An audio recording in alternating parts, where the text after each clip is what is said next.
সাহর ইবনে সাদ রাদিয়াল্লাহু আনহু তিনি রাবী, তিনি বলেন যা জিবরিল আলাইহিস সালাম ইলা নবী সাল্লাল্লাহু আলাইহি ওয়াসাল্লাম, একদিন জিবরাইল আমিন আল্লাহর নবীর কাছে আসলেন। এরপরে আল্লাহর নবীকে বললেন, হে আল্লাহর রাসূল, আমি আপনাকে কিছু আদেশ করব, আমি আপনাকে কিছু পালন করার কথা বলবো, আমি আপনাকে কিছু আমলের কথা বলবো, আমি আপনাকে কিছু উপদেশ দিব, আমি আপনাকে কিছু নসিহত করব। কিন্তু উপদেশ নসিহত দেওয়ার ক্ষেত্রে অনেক শক্ত ভাষা অবলম্বন করব, অনেক কঠোর ভাষা অবলম্বন করব। আপনি কিছু মনে করবেন না, আপনি রাগ করবেন না, এটাই আল্লাহ আমাকে আদেশ করেছেন।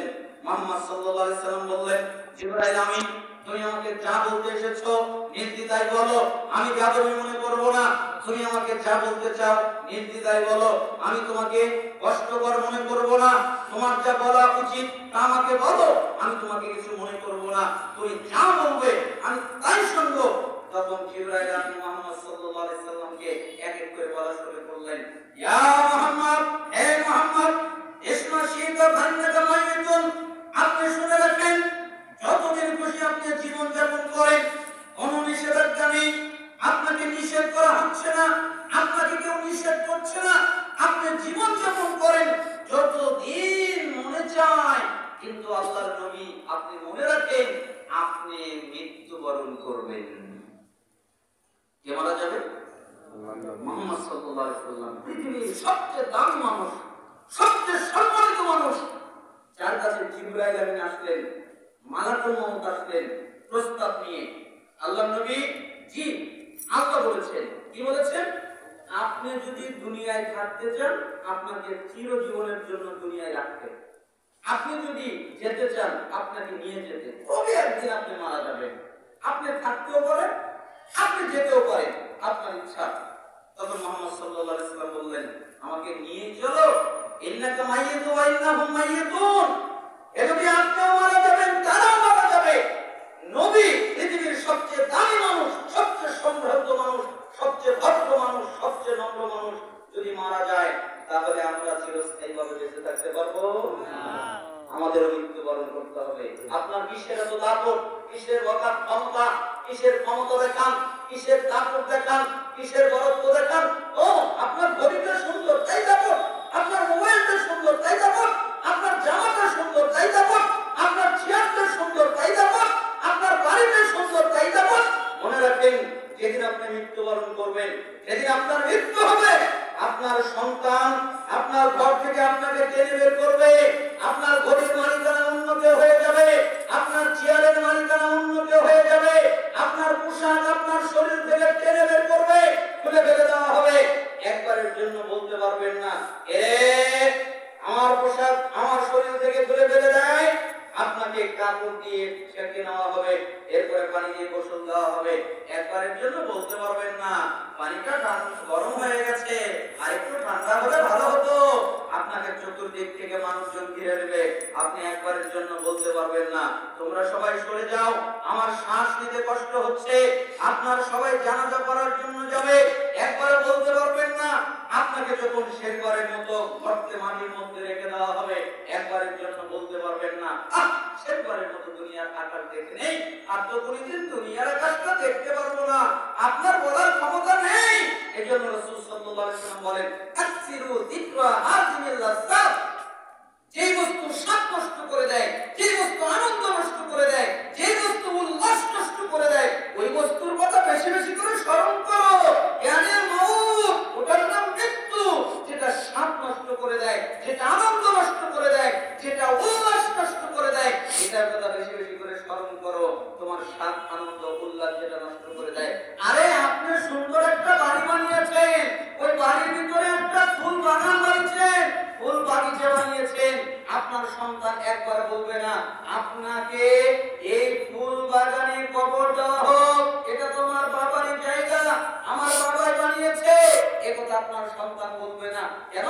আপনার সন্তান বলবে, ফুল বাগানে আমার বাবাকে কবর দিলে ফুল বাগানের সৌন্দর্য নষ্ট হবে, ফুল বাগানের সৌন্দর্য নষ্ট করা যাবে না।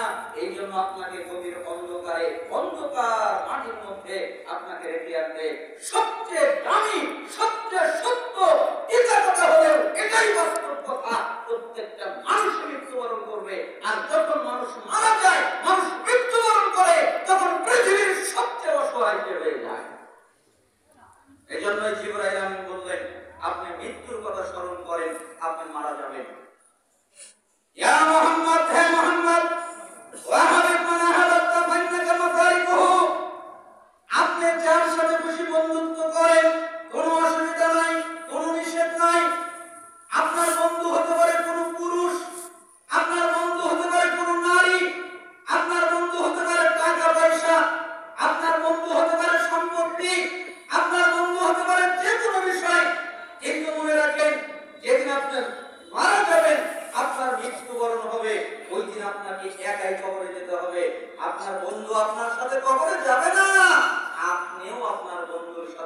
যাবেন না। আপনারা কি মনে করেন আমাদের বন্ধু কি আমাদের সাথে কবরে যাবে নাকি আমাদেরকে একাই কবরে যেতে হবে? একাই কবরে যেতে হবে। তবে হ্যাঁ, সালাফরা বলতেন যে তোমরা একটা জিনিসকে বন্ধু বানাও, সেটা হলো নেক আমল। কেন? নেক আমলকে যদি বন্ধু বানাও তাহলে নেক আমল তোমাদের সাথে কবর পর্যন্ত যাবে। শুধু তাই নয়, তোমাদের সাথে সব জায়গায় সব মুহূর্তে থাকবে।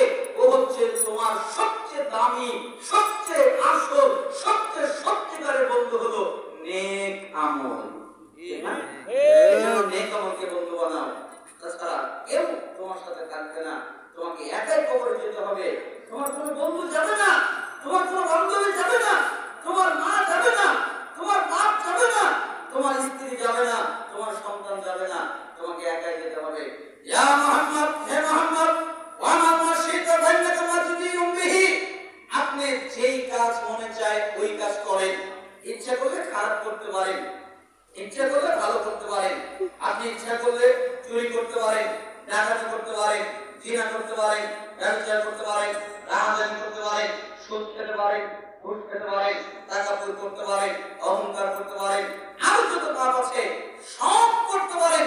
ইচ্ছা করলে ভালো কাজ করতে পারেন, সালাত আদায় করতে পারেন, যাকাত দিতে পারেন, সিয়াম পালন করতে পারেন, হজ করতে পারেন, জিকির আজকার করতে পারেন, কোরআন তেলাওয়াত করতে পারেন, আরো যত ইবাদত আছে সব করতে পারেন। ভালো কাজ করতে পারেন, মন্দ কাজ করতে পারেন। স্বাধীনতা আছে, কিন্তু মনে রাখেন যেদিন আপনি আপনার রবের সামনে দাঁড়াবেন ওই দিন আপনাকে প্রত্যেকটা কথা পুঙ্খানুপুঙ্খ হিসাব দিতে হবে। কাকে হিসাব দিতে হবে? রাসূলকে। কাকে হিসাব দিতে হবে? রাসূলকে। রাসূল সাল্লাল্লাহু আলাইহি ওয়াসাল্লাম যদি হিসাবের সম্মুখীন হয়, আমরা হিসাবের সম্মুখীন হব না। এজন্য ইবনে মাসউদ রাদিয়াল্লাহু আনহু তিনি বলেন, মিশকাতের 5197 নম্বর হাদিস, লা তাযুলু কদমু ইবনে আদম ইয়াউমাল কিয়ামা হাত্তা ইসআলা আন খামসিন, আন উমরিহি ফিমা আফনাহু ওয়া আন শাবাবিহি ফিমা আবলাহু ওয়া আন মালিহি মিন আইনা ইকতাসাবাহু ওয়া ফিমা আনফাকাহু ওয়া মা জামিলা ফিমা আলিমা।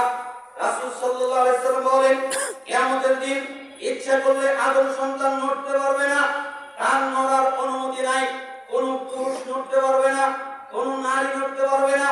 ইচ্ছা করলে তার মুখ নড়াতে পারবে না, ইচ্ছা করলে তার হাত নড়াতে পারবে না, ইচ্ছা করলে তার মাথা নড়াতে পারবে না, ইচ্ছা করলে তার অঙ্গ প্রত্যঙ্গ নড়াতে পারবে না, ইচ্ছা করলে তার পা নড়াতে পারবে না, ইচ্ছা করলে তার কোনো কিছু নড়াতে পারবে না।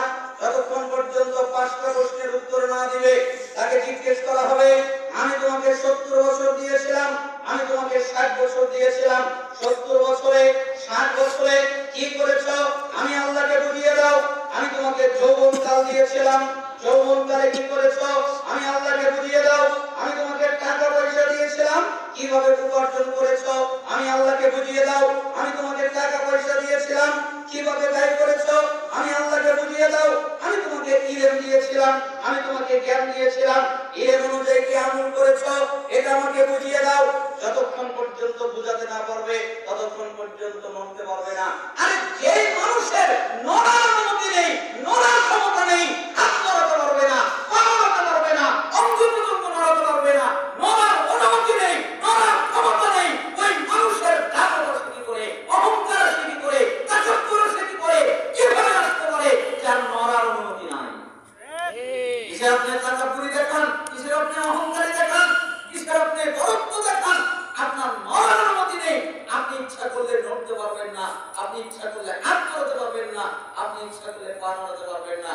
তাই জিবরাইল আমিন বললেন, আল্লাহর নবী আপনি যতদিন যা খুশি কাজ করেন, যে কাজ ইচ্ছা আপনি চাই করেন, কিন্তু মনে রাখেন আপনি একদিন আল্লাহর সামনে দণ্ডায়মান হবেন, আপনাকে আল্লাহর সামনে খাড়া হতে হবে, আপনাকে প্রত্যেক প্রশ্নের জবাব দিতে হবে, হিসাব দিতে হবে। অতএব সাবধান, আমাদের হিসাব দিতে হবে। অতএব আমরাও সাবধান, আল্লাহ তাআলা আমাদেরকে কবুল করুন। আমিন। সম্মাকাল আবার জিবরাইল আমিন বলেন, আল্লাহর নবী উপদেশ শেষ হয় নাই। শারাফুল মুমিন কিয়ামুল লাইল, আপনি কি জানেন মুমিনের সম্মান কিসে? মুমিনের সম্মান হলো রাতে সালাত আদায় করার মধ্যে। যারা রাতে সালাত আদায় করে তাদের সম্মান আছে।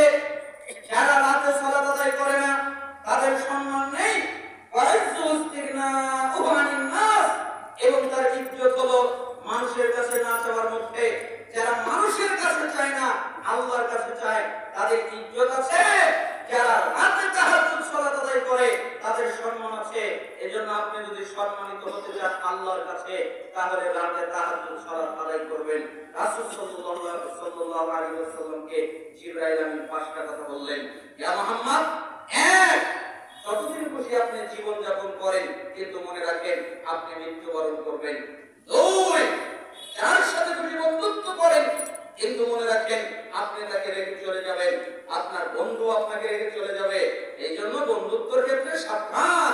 তিন, যার খুশি কাজ করেন, স্বাধীনতা আছে, ভালো করতে পারেন, মন্দও করতে পারেন, কিন্তু মনে রাখেন আপনি আপনার প্রতিপালকের সামনে দণ্ডায়মান হবেন, আপনাকে প্রত্যেকটা কাজের হিসাব দিতে হবে। অতএব সাবধান। চার, আপনি যদি সম্মান চান তাহলে রাতে সালাত আদায় করবেন, তাহলে আল্লাহ তাআলা আপনাকে সম্মান দান করবেন। পাঁচ, আপনি যদি ইজ্জত চান তাহলে মানুষের কাছে কিন্তু চাইবেন না, আল্লাহর কাছে চাইবেন, আল্লাহ তাআলা আপনাকে ইজ্জত দান করবেন। এই হাদিস তিরমিজি 2458 নম্বর হাদিস, মিশকাতুল মাসাবি 1608 নম্বর হাদিস, মুসনাদ আহমদ 3671 নম্বর হাদিস। হাদিসের সনদ সহিহ। আল্লাহ সুবহানাহু ওয়া তাআলা আমাদেরকে এই হাদিসের উপর আমল করার তৌফিক দান করুন। এমনকি মুস্তাদরাক হাকিম 7921 নম্বর হাদিস এটা, এবং সিলসিলা সহিহা 831। সবচেয়ে সহজ হবে 7921 হাকিমের এবং সিলসিলা সহিহা 831 নম্বর হাদিস আপনারা খুঁজে বের করে পড়ার চেষ্টা করবেন, আমল করার চেষ্টা করবেন। আল্লাহ সুবহানাহু ওয়া তাআলা আমাদেরকে তৌফিক দান করুন। আমিন। আপনারা যারা কষ্ট করে এসেছেন, আমাদের আলোচনা পুরুষ এবং নারী উভয়ের জন্য একই। কোরআন এবং সুন্নাহয় যা আছে এটা পুরুষের জন্য সমান, নারীদের জন্য সমান। আপনাদের জন্য জরুরি পর্যায়ে পরিচিত জানা কথা আপনাদেরকে স্মরণ করিয়ে দিচ্ছি। আপনারা চারটা কাজ করবেন। এক, ফরজ সালাত আদায় করবেন, যে কোনো মূল্যে ফরজ সালাত আদায় করবেন। হায়েজ নিফাস হলে ভিন্ন কথা, ফরজ সালাত স্বাভাবিক অবস্থায় পবিত্র অবস্থায় আপনি আদায় করবেন, ফরজ সালাত কখনো ত্যাগ করবেন না। দুই, রমজানের সিয়াম পালন করবেন, পবিত্র অবস্থায় রমজানের সিয়াম পালন করবেন। যদি দুই একটি কাজা হয়ে যায়, নষ্ট হয়ে যায়, তাহলে পরবর্তীতে আদায় করে দিবেন, সিয়াম পালন করবেন।